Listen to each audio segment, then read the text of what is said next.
that will bring you peace of life. Who wants? Tell me who wants? Tell me who wants? Tell me who wants? Tell me who wants? When you lose your self-esteem, that's when love dies.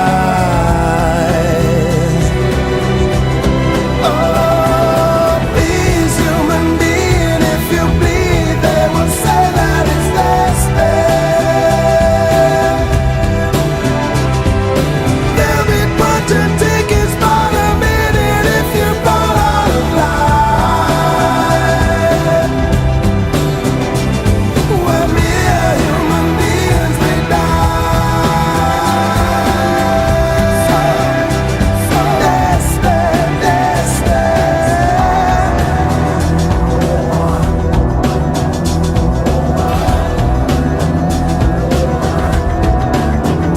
What I feel when you reach number one, you look like you're buffing, but really you'll be blocking sun. Blocking the sun. Blocking the sun.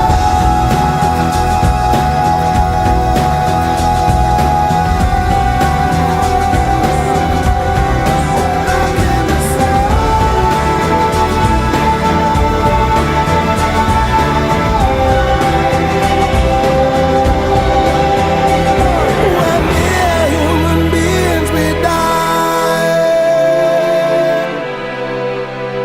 it's destined. They'll be punching tickets by the minute you fall out of line. When mere human beings we die. When mere human beings we die. It's destined. When mere human beings we die. It's destined, destined.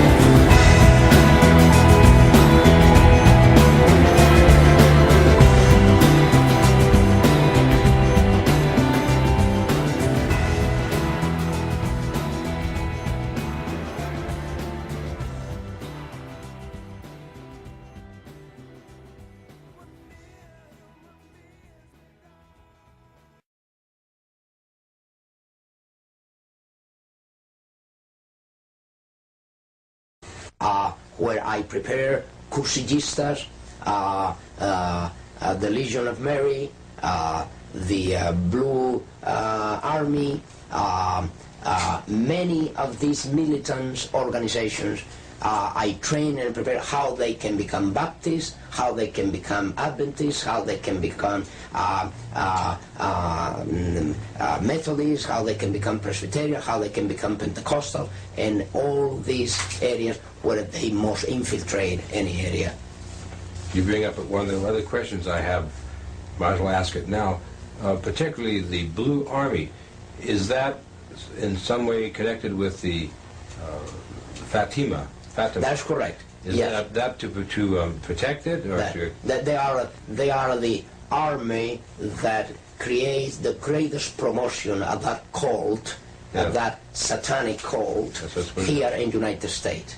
In every country, the Roman Catholicism displayed this promotion to the so-called Virgin. There is not even Mary, the Mary that we know in the Gospel, but a distortion of that really, truly Mary of the Gospel.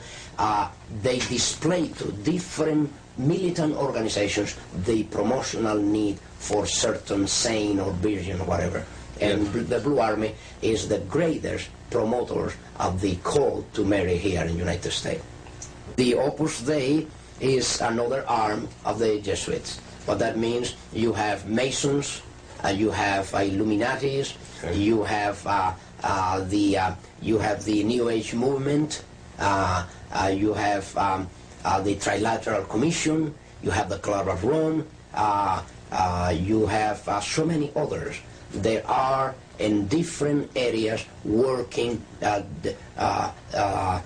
through certain programs what they need in that particular area where these organizations move, whether they are secret or public organizations, they need to control certain area of certain people. And this is where and how they'll be ready to have them under control through these organizations. The Opus Dei mainly, they move next to what they call Christian democracy. The so-called Christian democracy is an outgrowth of these Opus Dei. It's exactly the words in Latin precisely define that. The Latin definition is for Opus Dei is the work of God.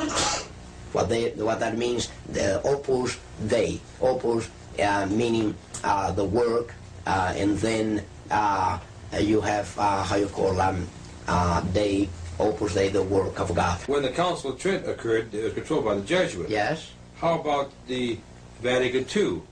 Now, the connection. Yes, the connection is very, very, very prophetical. I will say this, I think that will clear the whole point here, because it's so prophetical that while the Council of Trent was the first council to be managed by the Jesuit order, the Vatican Council was brought about by the same Jesuit order with the same intention. And you know the intention of the Council of Trent. The intention behind the Council of Trent was the Counter-Reformation. What was the intent of the Vatican Council II? Another Counter-Reformation, but called today, how you call it? Renewal. You see the point? Now, the change was a name, but the intentions were the same. Yes. See, more sophisticated today. Yes. You see, the Counter-Reformation was taken through the Council of Trent. That was the entire Counter-Reformation was performed by the Council of Trent, decrees. Then through that time until today, Vatican Council II came about with the idea of renewal. That means another step forward, and the final, I will say this is the final stage of a Counter-Reformation. Now, how about the charismatic movement? What's the connection with that? The charismatic movement is serving the purpose, as we said, of one of the many issues. As we said about Saturdays and Sunday, they'll pick up every issue with different denominations. In the case of the charismatic movement, they pick up the charismatic movement because one factor. They could not bring under subjection the Pentecostal denominations. They couldn't. They could not.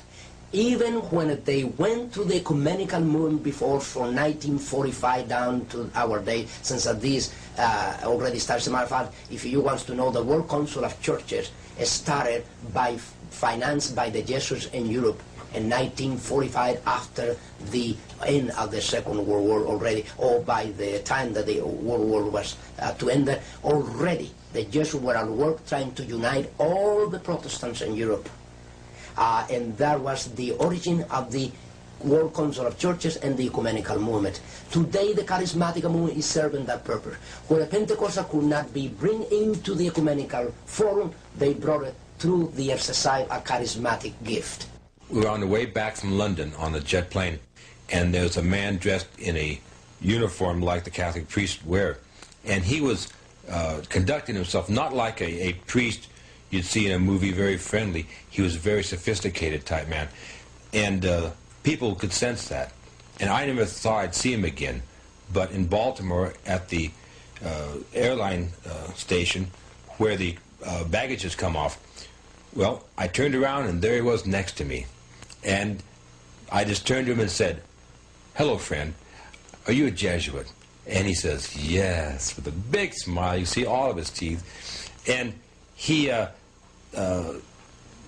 was very happy with himself. I said, "Well, listen, I'm very interested in the Jesuits. I've read some about them. And what would you think about the Council of Trent and what was invented in the Council of Trent and the infiltration of the Jesuits into Protestantism and the use of the Jesuits through organizations like the Illuminati and the futurism theory, the secret rapture that they invented for the Protestants?" And I talked about a lot of those things, and he he had like a metamorphosis take place. His face became rigid, his smile went away, and he looked me right in the eyes and he said, "You know quite a bit, don't you?" Like he never expected it. And I told him that you know, I was one of the Protestants that got away, and if he could realize that if somebody like me knew those things, just imagine some of the other of God's people that know those things and are willing to tell anybody about them. And it was an amazing situation how that man's face changed, and he thought he was like in one identity, but all of a sudden he realized that these dark secrets of theirs, they're being found out, and I'll never forget that. Would you consider that Jesuitism to be an occult secret society? It is an occult secret society from the point of view that the Jesuit order, what you know of the Jesuit order and what everybody knows of the Jesuit order is not the truly Jesuit order. What that means is even the Jesuits within the Jesuit order, they all are not knowing the secret society, the inner secret society, they are surrendered.